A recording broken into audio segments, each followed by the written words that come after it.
Adil Zubair Saudi அரேபியாவுடைய வெளிவிவகார அமைச்சர், மன்னர் பரம்பரையிலிருந்து வெளியிருந்து ஒரு ஆளை நியமிச்சாங்கன்னா அவர் தான் என்ன செஞ்சாங்க, நியமிச்சாங்க. அவரிடத்தில் சில கேள்விகள் கேட்கிறார்கள். ஏனென்றால் இவர்கள் செய்யக்கூடிய இன்னொரு பிரச்சாரங்கள்ல உண்டுதான் இந்த அல் காய்தாவாக இருக்கலாம், இந்த அதாவது தாயிஷாக இருக்கலாம். இவர்கள்லாம் யாருன்னா நம்ம அரபு நாட்டுடைய தயாரிப்புகள். உண்மையிலே அகப்படுறதுல அதிகமானவங்க யாரு?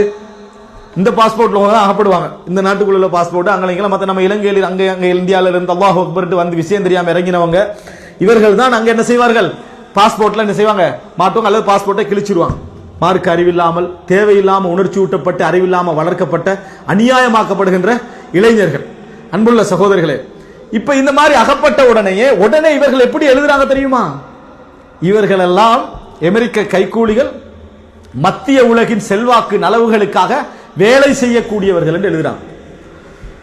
அப்படி எழுதுறாங்களா இல்லையா? இந்த மாதிரி நபர்கள் எல்லாம் எழுதக்கூடிய.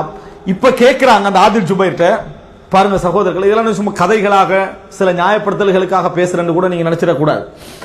கேட்கிறாங்க, அந்த கேள்வி நியாயமான ஒரு கேள்வி. அதுக்கு அவர் பதில் சொல்றாரு. கேள்வி இதெல்லாம் நீங்க ஈரான் பயங்கரவாதம் பண்றீங்க, அதன்றீங்க இதன்றீங்க, ஆனா செய்யற பாஸ்போர்ட்ல இருந்து பார்த்தா நீங்க தானே சரிங்க அதுல இருக்கிறீங்கன்னு கேட்கிறாரு. அவர் என்ன கேட்கிறாரு சொன்னா, அப்படியாக இருந்தால் ஏன் நம்ம ஈரான்ல ஒரு பம்சம் வெடிக்கல, இவங்களால ஒரு குண்டு கூட இவர்களால வெடிக்கலையா? அந்த நாட்டுல உண்டாவது வெடிக்கணுமே. நம்ம உருவாக்கியா நம்மளுக்கு பெரிய பிரச்சனை உள்ள நாடு அது, அந்த நாடு தானே. அங்க ஒரு இடமாவது வெடிக்கட்டுமே. ஏன் எல்லாம் நாங்க வெடிச்சு சாகுறோம்? விளங்கிட்டா? நாங்க எங்கட பள்ளிகள் வெடிக்குது, எங்களுடைய ராணுவ தளங்கள் வெடிக்குது, நாங்க இலக்கு வைக்கப்படுறோம், எங்களுடைய பொருளாதாரம் வீழ்ச்சி அடையுது. என்ன காரணம் அது? அப்படி ஒரு கேள்வி கேட்கிறாரு. இதுக்கு பிறகுமா இந்த கேள்விக்கு பின்னாடி யாருக்காவது பதில் சொல்ல ஏறுமா? அப்ப நம்ம என்ன நடக்கிறது என்பதை அவர் கேட்ட ஒரு கேள்வியில் பதில் சொல்ல முடியவில்லை. அவர் கேட்ட ஒரு கேள்வியில் பதில் சொல்ல முடியல. என்ன அவருக்கு இந்த வச்சு பதில் சொல்லி இருக்க வேண்டும். பகிரங்கமாக நடக்கக்கூடிய அவர்களுடைய வெளிவிவகாரத்துறை பேச்சாளர்லாம் உட்கார்ந்துட்டு இருக்கோ நடக்கக்கூடிய விளக்கம் இது சொல்ல முடியல. அப்ப பட்டியல் போட்டு காட்டுறார், ஈரான் செய்த தீவிரவாதம் உலக ரீதியாக எங்கெங்கெல்லாம் என்னென்ன பயங்கரவாதங்கள் என்ன செய்திருக்கிறது அப்படின்றது. அன்புள்ள சகோதரர்களே, எனவே எங்க இரண்டு நாடுகளுக்கும் நலவு இருக்குமோ அந்த நாட்டில் நடுவர்களாக இவர்கள் வந்து இறங்கி என்ன செய்வாங்க, கூட்டாக இருப்பார்கள், ரெண்டு நாட்டுடைய அபிலாசைகளை பயன்படுத்திக் கொள்வதற்கு. டொனால்ட் ட்ரம்ப் வந்த உடனேயே கட்டுமையா பாராட்டி வரவேற்பெல்லாம் கொடுத்தாங்க. இன்னும் ஹலீஃபாவா வந்தாருங்க, இங்கேயும் கொஞ்சம் ஒரு பாராட்டு கொடுக்க வேண்டியதை நம்ம என்ன வழிகட்டு போய் இருந்தாலும் நம்ம நாட்டுக்குள்ளவர் தான் பாராட்டுலாம் கொடுத்தாங்க. ஏன்? அவருடைய கொள்கை இவங்களுக்கு விளங்கிச்சு, இவர் கொஞ்சம் வியாபாரியா இருக்கிற கம்யூனிஸ்ட் சிந்தனையெல்லாம் கொஞ்சம் இருக்கிற மாதிரி இருக்குது அப்படின்னு நினைச்சாங்க. ஆனா ஆதில் ஜுபைர் போய் எல்லாம் பேசி 10 வருஷத்துக்கு நீடிச்சிட்டு வந்தார். அந்த தண்டனையை முற்றுகை, அதாவது பொருளாதார தடையை நீடிச்சு வந்துட்டாரு. இப்போ உடனே என்ன அறிவிச்சுக்கிறாங்கன்னு சொன்னால், நாங்க இது அவர் ரத்து செய்யறதுக்கான எந்த ரைட்டும் இல்ல, நாங்க அணு தயாரிப்புல ஈடுபடுவோம். சரியா? எல்லாம் ஒரு நாடகம். விளங்கிட்டா? இப்ப நான் என்ன கேட்கிறேன்னா, இந்த பகுதி எதையும் விட்டு இப்பொழுது முஸ்லிம் சமுதாயத்தில் நடக்கக்கூடியதுல மிகப்பெரிய பங்காளராக இருக்கிற இவங்க தான் நம்ம பார்க்கிறோம். சதாம் ஹுசைன் தூக்கிலிடப்பட்ட நாள் அது ஹஜ்ஜி பெருநாள். ஹஜ்ஜி பெருநாள் நம்ம எல்லாரும் உலகமே கவலையில இருக்குது. சரிப்பில்ல, அவர் நல்ல ஆட்சியாளரா கெட்ட ஆட்சியாளர் ரெண்டாவது. ஆனா இன்னொரு நாட்டுக்குள்ள பூந்து அந்த நாட்டு ஜனாதிபதியை மரண தண்டனை கொடுக்கிற நேரத்தில் எந்த ஒருவருடைய மனசு என்ன செய்யும், கொஞ்சம் கவலைப்படத்தான் செய்யும். அந்த டைம்ல சந்தோஷமா கொண்டாடின ஒரே நாடு ஈரான்.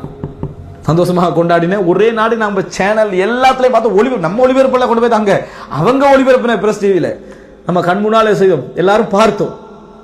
அப்ப இந்த மாதிரியான ஒரு கோர முகத்தை கொண்டவர்களை நாங்க என்ன நினைக்கிறோம் அப்படி என்று சொன்னால், ஒரு வார்த்தை எழுதாத சஞ்சிகைகளாக நம்ம சஞ்சிகைகள் இருந்து கொண்டிருப்பதை பார்க்கிறோம். இதுல மிகப்பெரிய கவலையான ஒரு விஷயம், சஞ்சிகை நம்ம நாட்டில் வெளிவரக்கூடிய தமிழ் சஞ்சிகைகளை இரண்டாக வகைப்படுத்தலாம். ஒன்று அவர்களது கொள்கையை பிரதிபலிக்கின்ற அமைப்பில், அவர்களுடைய இயக்கத்தை பிரதிபலிக்கிற அமைப்பு என்ற வருகை சஞ்சிகள். சரி, அவர்களுக்கு அதுல ரைட் இருக்குன்னு சொல்லலாம். ஏன்னா அவங்க அது சரியோ பிள்ளையோ அவர்கள் அதை எழுதுது ரைட். ஆனால் சில நேரத்தில் சில மக்களுடைய முயற்சியின் காரணமாக தினசரி சஞ்சிகைகள் சில சஞ்சிகைகள் என்ன செய்யும் உருவாகும், அல்லது வாராந்த சஞ்சிகைகள் கவர்மெண்டால நடத்தக்கூடிய அல்லது எல்லாருக்கும் பொதுவாக வார சஞ்சிகைகள். அதுல நம்ம கொஞ்சம் பேர் தூங்கிட்டு இருக்கிறது தானே, அதனால அவங்க போய் அந்த இஸ்லாமிய பக்கத்துல என்ன வேலை செய்யறாங்கடா, இதான் வேலை செய்யறது. என்ன செய்யறது? இந்த கருத்தை அப்படியே டிரான்ஸ்லேட் பண்ணி திணிக்கிறது, பெரிய படமட போட்டு யமனில் சவுதி அரேபியாவின் அட்டகாசம். நமக்கு எங்க நம்ம நாட்டில் எங்கெங்க என்ன நடக்குதுன்னு தெரியாதே, அதனால பார்த்துட்டு இவ்வளவு மிக கொடுமைக்காரன் ஆகிக்கிறானே அப்படின்னு நம்ம நினைக்கிறதுங்க. இந்த மாதிரியான போட்டோக்களை போட்டு பகிரங்கமாக எழுதினார்கள். பகிரங்கமாக என்ன செய்தார்கள், எழுதினார்கள் என்றதை பாருங்க. எதை எடுத்தாலும் ஒரு காழ்ப்புணர்வோடு நடந்து கொள்வதை பார்க்கிறோம். அதனால அந்த மாதிரி சகோதரர்கள்ட்ட எங்களோட பணிவான வேண்டுகோள் என்ன தெரியுமா, நீங்க சவுதி ஆதரியுங்கள் என்று சொல்லல, விமர்சிங்க, முழு ரைட் இருக்கு. நீங்க ஹலீஃபாவை விமர்சிக்கவும் இல்லை, நபித்தோழர்களை விமர்சிக்கவும் இல்லை, குர்ஆனை விமர்சிக்கவும் இல்லை, ஹதீஸை விமர்சிக்கவும் இல்லை. நீங்க ஒரு நாட்டை விமர்சிக்கிறீங்க. உங்களோட பார்வையில் அது விமர்சனமாக சரியாக இருந்தால் எழுதுங்க, பிரச்சனை இல்லை. உங்களுக்கு அது நிறைய பட்டா எழுதுங்க. ஆனா அதோட சேர்த்து அவங்களே பாருங்க. யாரு? நீங்க இன்னொருவருடைய எஜெண்டாவில் உள்ளவர்களாக நீங்கள் செயல்பட வேண்டாம். ஈரானுக்கு நீங்க என்ன நியாயம் வழங்குறீங்கன்னு எழுதுங்க. ஈரானை நீங்கள் இங்க வந்து மார்க்கெட் பண்றதுடைய அர்த்தம் என்ன? இந்த நாட்டில் மார்க்கெட் பண்றாங்க. வன்முறை அணுகுமுறை இல்லை என்று சொன்னால் அவர்கள் எல்லாம் நம்ம பகிரங்கமா அடையாளப்படுத்தலாம்.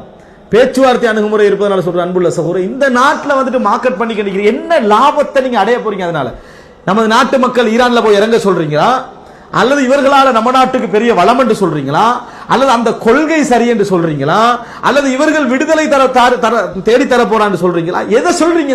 அந்த மக்களுக்கு என்ன சொல்றீங்க? என்ன தேவை? என்ன தேவைக்காக சொல்றீங்க? அன்புள்ள சகோதரர்களே, இது ஒரு பெரிய ஒரு மோசமான, இதுலயும் நீங்க பார்க்கலாம். இந்த நாட்டில் ஏதாவது பொருளாதார வீழ்ச்சி வந்து முதலாவது சந்தோஷப்படுற முஸ்லீம் ஆகிக்கிறத கவலையா இருக்குது. முட்டிஞ்சது சவுதி, அவ்வளவுதான் ஒரு ஆள். எப்படி முட்டிஞ்சது? அவ்வளவுதான். 2030 ஒரு நாடகம், 2030 ஒரு நாடகம், இப்படி சொல்றாங்க. இப்ப நீ வந்து சந்தோஷப்படுறதுல என்ன என்ன இருக்குது?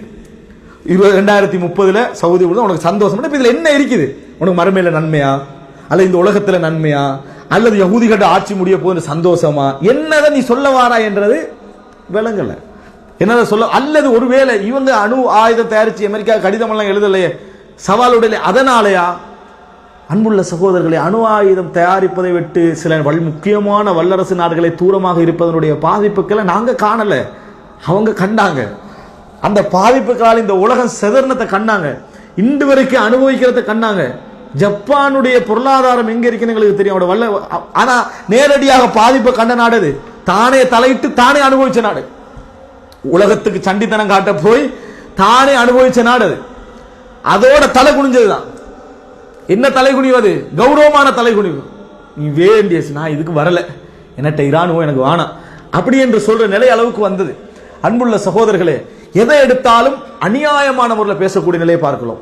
இன்னொரு நாட்டு பர்மா, பர்மா சம்பந்தம் இப்ப இன்றைக்கு எவ்வளவு பெரிய கொடுமை நடந்துட்டு அரக்கான். இதுல மிகப்பெரிய ஒரு வேதனையான ஒரு நிகழ்வு என்ன தெரியுமா? அரக்கான் பர்மாவுடைய அந்த நாட்டு மக்கள் முஸ்லிம்கள் எங்களை பார்க்கவில்லையே என்று கவலைப்படுறதுக்கு ஒரு நியாயமான காரணம் இருக்கலாம். இப்போ அவங்க எப்படி கவலைப்பட வேண்டியிருக்கு தெரியுமா? ஹலபுல பெரிய அநியாயம் நடக்கு, அதனால முஸ்லிம்கள் அங்க பார்த்துக்கிட்டு இனி எங்களுக்கு என்ன செய்யலாம், அவர்களுக்கு எதுவும் சொல்ல முடியாது, நாங்கள் அடிபடத்தான் வேண்டும் என்கின்ற நிலைமையில என்ன செய்யுது அரக்காண்டு இருந்து கண்டிருக்குது. ஏனென்றால் இது மரபாக்கம் செய்யப்பட்ட நூற்றாண்டு பிரச்சனை. எது? பர்மாவுடைய பிரச்சனை.